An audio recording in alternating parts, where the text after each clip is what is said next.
a pistol, a rifle, a shotgun. This suspect firing all three of these things. And we've been waiting to find out more information about this suspect, and we're getting We know this is a young man in his early 20s. Our investigative team working very hard to figure out more information. We do want to get to Eric Rasmussen right now, who has been talking to his sources, working to confirm the identity of the school shooter. Eric?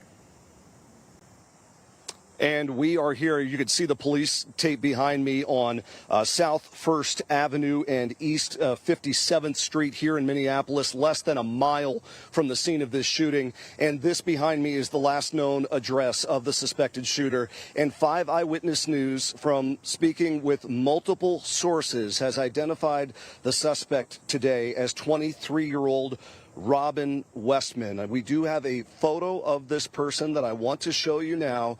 Again, we've been working this over the last several hours, as you might imagine, and this came in as a tip. My photojournalist and I came out here, I would say about 90 minutes ago, still working information on that tip, and found this area already taped off, multiple agents on scene. The BCA is here, other law enforcement is here, and they've been coming and going for about the last 90 minutes. But again, to confirm what 5 Eyewitness News has learned from multiple sources, the suspect here, 23-year-old Robin Westman, this was the last known address.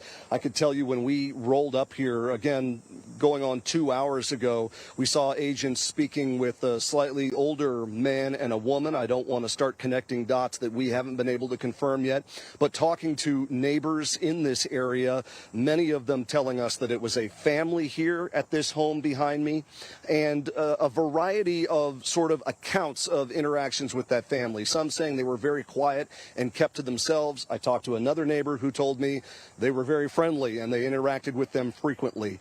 But as you can imagine, just a mile from the scene of this shooting, less than a mile, I mean, it's a 3-minute drive, we have had people coming and going on foot in their cars, asking about this scene that has become the source of growing interest for not only neighbors, but law enforcement that has been coming and going throughout the morning. We've seen them go in and out of that door behind me, and you can see they are still here now.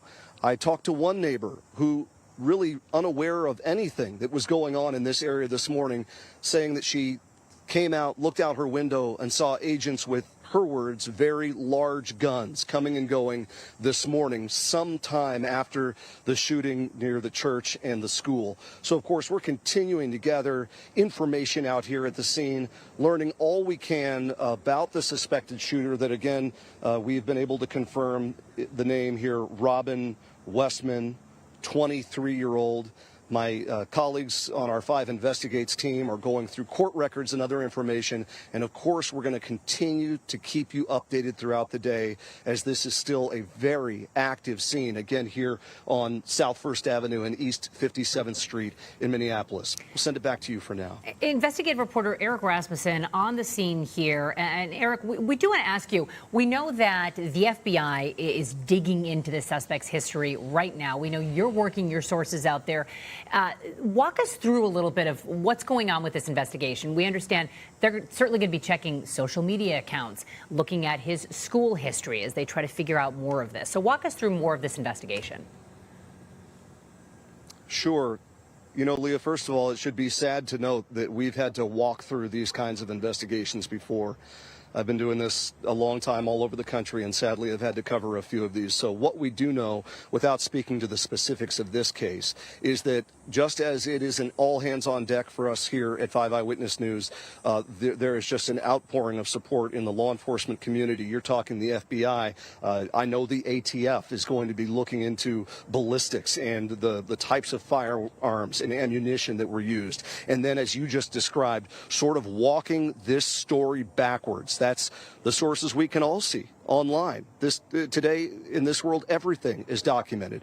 It's going through records, familial connections. Were there breadcrumbs along the way that sort of informed how we got to this terrible point today? I've been in touch with one former FBI agent that I hope to follow up with later today to learn a little bit more about exactly what they might be digging into. But it is all the things you'd be thinking of. What was the connection? Why here? Why this school? Why this church? The acquisition of the firearms these days can be traced back with quite a bit of specificity. And considering the amount of firepower we know and we think was used, there's going to be just a plethora of information that comes out of the forensic evidence in this case. And that's all things that they're going to be looking at, not just today, but well into the future. And hey, Eric, they're right at the scene. We see a large area that's corned off with crime scene tape. Is there just one house in this block that they're looking at, or does it go all the way around? That's a fair question, Paul. What I could tell you that might not be super clear on the screen is there's sort of a perimeter and there's another perimeter. So I'm standing at the police tape here. This is as far as we can go. This is as far as other neighbors or people coming by to get a look can go. But as we go past me, I'm going to step out of the way here for Lee, our photographer here.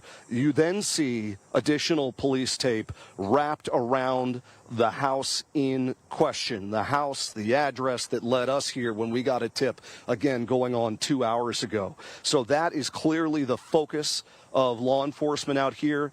There may be other information that we don't know yet, but we haven't heard anything to suggest that there are, multiple houses or locations or, frankly, even people involved here.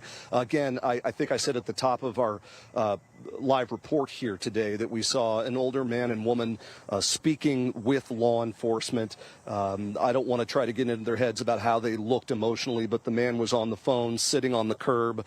So, again, to answer your question directly, the focus of law enforcement out here appears to be this one home that's behind me here on South First Avenue. So many questions.